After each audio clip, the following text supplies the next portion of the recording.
dan puji syukur kita atas kehadirat Allah Subhanahu wa taala yang mana telah memberikan kita kesehatan jasmani maupun rohani sehingga kita dapat berkumpul di lantai 3 yang insyaallah berbahagia ini. Alhamdulillah. Salawat beriring salam kalau kita sanjungkan kepada Nabi kita Muhammad sallallahu alaihi wasallam yang mana beliau telah membawa kita dari zaman kebodohan menuju zaman kepintaran dan syariat agama Islam. Baiklah, di sini saya akan menyampaikan sebuah hukum yang saya beri judul kisah 3 orang yang terjebak di dalam gua. Dikisahkan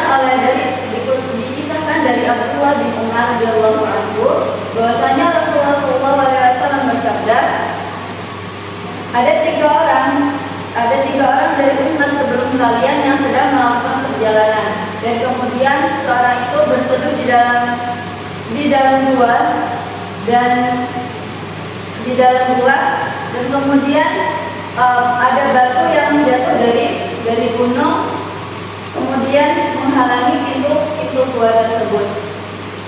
Rasulullah SAW berkata, kalian tidak dapat selamat dari batu ini kecuali kalian berdoa dengan perantara amal-amal saleh kalian.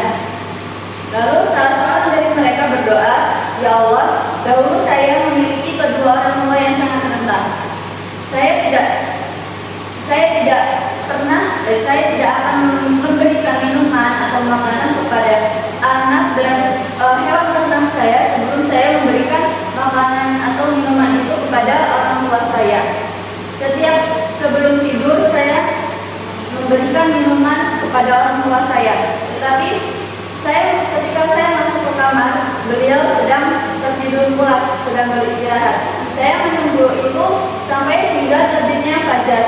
Baru saya mengasih minuman tersebut. Ya Allah, jika aku melakukan hal ini karena mengharapkan wajahmu, maka geserkanlah batu ini untuk kami dapat keluar dari gua ini. Dan kemudian orang kedua ini, amal yang dilakukan oleh orang kedua ini yaitu dia ingin mengajak seorang putri untuk berbuat zina. Dan kemudian di suatu saat seorang putri ini sedang membutuhkan seseorang atau mencari bantuan untuk kemudian seseorang lelaki ini itu menawarkan uang 120 dirham untuk wanita tersebut, tetapi dengan satu syarat, yaitu seluruh tubuhnya itu akan menjadi milik lelaki itu. Dan kemudian ketika si lelaki ini ingin melakukan zina, kemudian perempuan ini menjawab, bertakwalah engkau kepada Allah. Kemudian dengan cerita laki-laki ini tidak jadi melakukan sebuah zina karena wanita tersebut.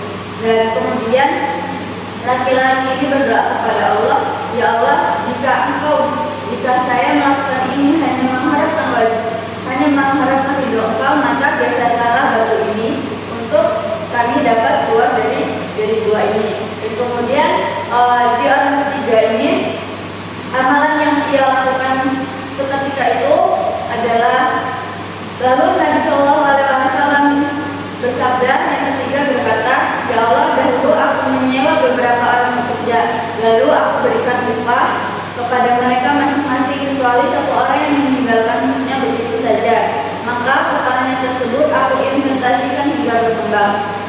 Kemudian jika saya di sini, lantas siapakah yang memberikan mereka sebuah gaji? Nah, kemudian dia berdoa kepada Allah, ya Allah, aku hanya mengharapkan ridho engkau, maka geserkanlah batu ini untuk kami dapat keluar dari gua ini. Kemudian Allah kabulkan semua permintaan 3 orang tersebut atas amalan-amalan yang mereka perbuat. Kemudian batu ini dengan izin Allah itu terbuka dari gua tersebut. Kemudian mereka pun berhasil keluar dari gua tersebut. Jadi Allah Subhanahu wa taala telah berfirman di dalam Al-Qur'an surah Al-Maidah ayat 35, A'udzubillahi minasyaitonir rajim. Bismillahirrahmanirrahim. Ya ayyuhalladzina amanu taqullaha wabtaghu ilaihi wasilah wajahidu fi sabilillahi la'allakum tuflihun. Yang artinya, hai orang yang beriman, bertakwalah engkau kepada Allah dan carilah jalan yang mendekatkan diri kepadanya dan berjihadlah pada jalannya supaya kamu mendapatkan keberuntungan. Nah, dari kisah tiga orang lelaki ini kita dapat menyimpulkan bahwasanya amal-amal yang telah kita lakukan pada yang lalu itu akan menjadi bekal kita ketika kita dalam keadaan susah.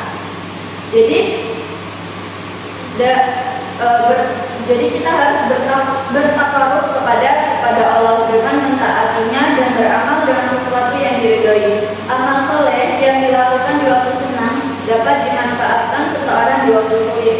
Rasulullah SAW bersabda, jagalah Allah, Dia akan menjagamu. Jagalah Allah, engkau akan mendapatinya di hadapanmu. Kenalilah Allah di waktu senang, Dia akan mengenalimu di waktu sulit. Seseorang muslim wajib kembali kepada Allah semata dalam doanya, khususnya ketika kita sedang mengalami musibah. Cukup sekian hukum yang dapat saya